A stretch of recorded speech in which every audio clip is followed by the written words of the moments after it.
Hello friends, welcome to my channel math centre. मैं आपके लिए CSIR नेट का एक और क्वेश्चन लेकर आया हूँ। ये क्वेश्चन दिसंबर 2017 में पूछा गया था।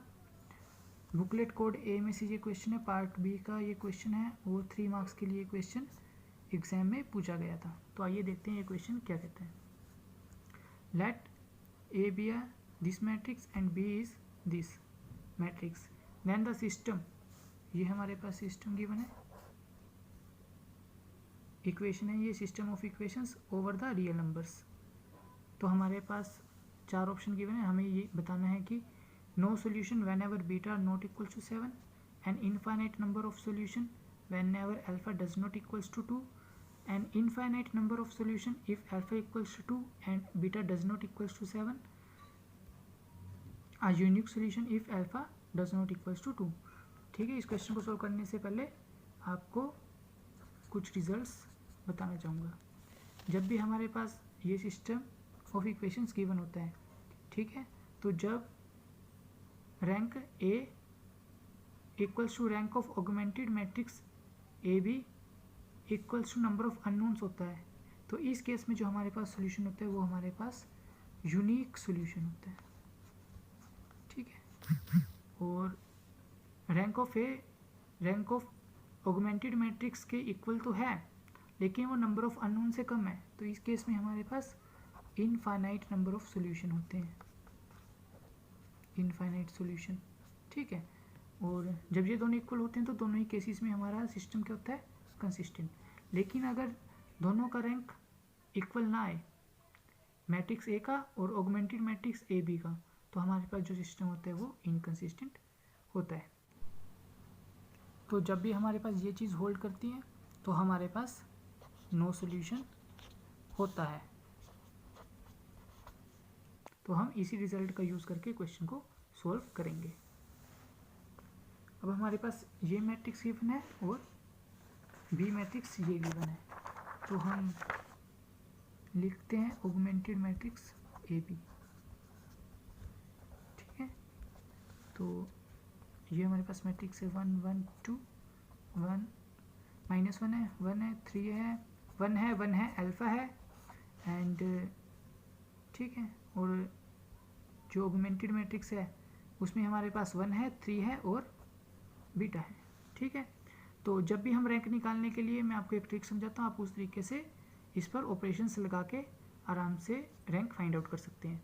सबसे पहले हम इसको और इसको 0 बनाएंगे इसकी हेल्प से। ठीक है, तो फर्स्ट वाली रो तो ऐसी आ जाएगी, इसको हमें 0 बनाना है तो इस रो को इसमें से माइनस कर दो, तो 1 - 1 0, 1 माइनस में -1 तो यहाँ पे 2 आ जाएगा, यहाँ पे 0 आ जाएगा और यहाँ पर भी 2 आ जाएगा, 3 - 1 2। इस इक्वेशन यहाँ पे 0 बनाने के लिए इसकी हेल्प से इसको 2 से मल्टीप्लाई करके इसमें से माइनस करें, तो हमारे पास 2 - 2 0 आ जाएगा, यहाँ पर -2 बनेगा, वो इसमें ऐड करेंगे तो 5 आ जाएगा, और यहाँ पर आएगा अल्फा -2 और यहाँ पर आ जाएगा बीटा -2। ठीक है, अब जो दूसरा स्टेप है उसमें आपको क्या करना है कि यहाँ पर 0 बनाना है इसकी हेल्प से। ठीक है, तो करते हैं।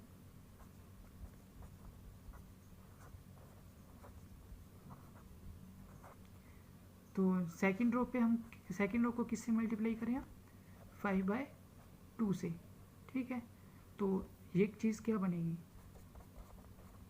तो हमारे पास यहाँ पे बन जाएगा 2 × 5/2, और हम यहाँ माइनस कर देंगे 5 में से, तो ये हमारे पास यहाँ पे 0 बन जाएगा, और यहाँ पर अल्फा -2 ही रहेगा, और जो यहाँ पे बनेगा वो हमारे पास बनेगा बीटा -7। ठीक है, तो हमारे पास क्या मिला है हमें, 1 0 0 -1 2 0 1 0 अल्फा -2 1 2 बीटा -7। ठीक है, अगर हम इस चीज़ को हाइड कर लें तो जो हमारे पास ये ए मैट्रिक्स का रैंक मिल जाएगा इससे, और यहाँ से हमारे पास कंप्लीट से ए ऑगमेंटेड बी मैट्रिक्स का रैंक मिल जाएगा। ठीक है, हमारे पास ऑप्शंस गिवन है कि ये बोलता है कि no solution whenever beta does not equals to 7। अगर बीटा 7 के इक्वल नहीं है तो हमारे पास नो सॉल्यूशन होगा। ठीक है, और नो सॉल्यूशन कब होगा, जब इन दोनों का रैंक इक्वल ना आए। ठीक है, अगर हम बीटा को 7 के इक्वल ना माने, बीटा जो है फर्स्ट ऑप्शन उसमें बीटा 7 के इक्वल नहीं है, तो यानी कि ये चीज़ कभी भी 0 नहीं हो सकती, ठीक है। लेकिन यहाँ से ऑगमेंटेड मैट्रिक्स का जो रैंक है वो हमारे पास 3 पक्का आएगा। लेकिन अगर हम सिर्फ ए मैट्रिक्स की बात करें, इस चीज़ को हाइड कर लें, तो इसका रैंक ज़रूरी है कि 3 ना आए।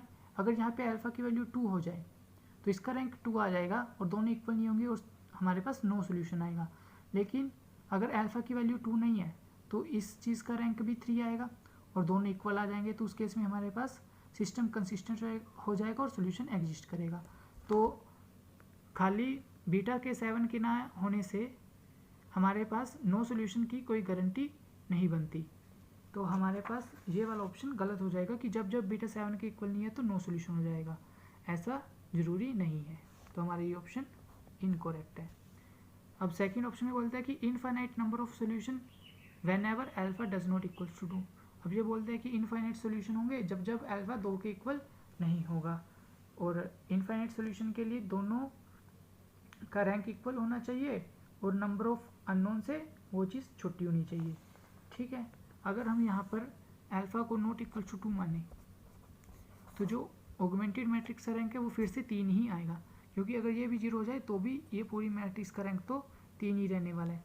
तो वहाँ पर हमारे पास ये आ जाएगा ऑगमेंटेड मैट्रिक्स का रैंक 3, ठीक है। और ए मैट्रिक्स का रैंक भी 3 ही आएगा, क्योंकि अल्फ़ा तो कभी 2 हो नहीं सकता, तो ए का रैंक भी हमारे पास 3 आएगा, तो दोनों इक्वल आ जाएंगे।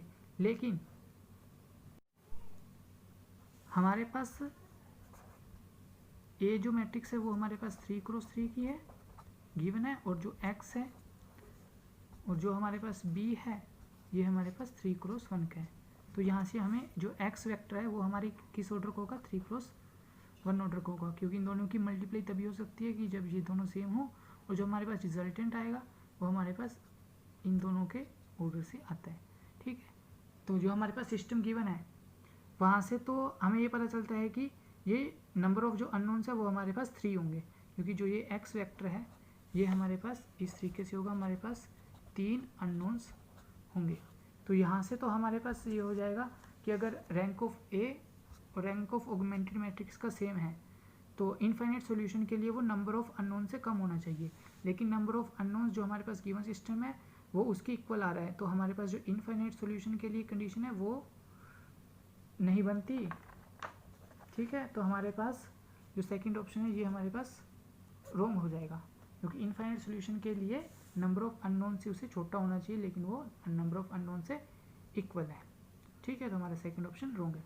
अब थर्ड ऑप्शन में क्या कह रहा है कि इनफाइनाइट नंबर ऑफ सॉल्यूशन होंगे अगर अल्फा इक्वल्स टू 2 हो जाए और beta does not equals to 7, ठीक है। अल्फा इक्वल्स टू 2 और beta does not equals to 7।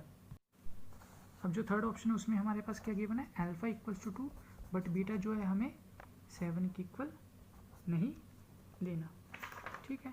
और हमारे पास सिस्टम क्या था, हमारे पास सिस्टम ये है, ठीक है। इस सिस्टम को हम दोबारा लिख लेते हैं।